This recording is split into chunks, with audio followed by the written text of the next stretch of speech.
ز میدان زد پا حتم حوض نمی کنم آقا تو رو با و هر سال به این مراسم شرکت میکردیم، ولی خیلی با ترس و لرز که هر لحظه که وقتی جمعیت زیاد شدن امکان انتحاری، امکان خونریزی پیش بیاد.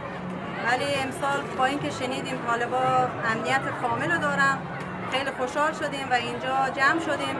واقعا هیچ حرفی نبود، خیلی خوشحالیم، خیلی به خوبی مراسم برگزار شد. امیدوارم که همیشه برقرار باشه. مزارم به جز عشق جمالش به دل خویش ندارم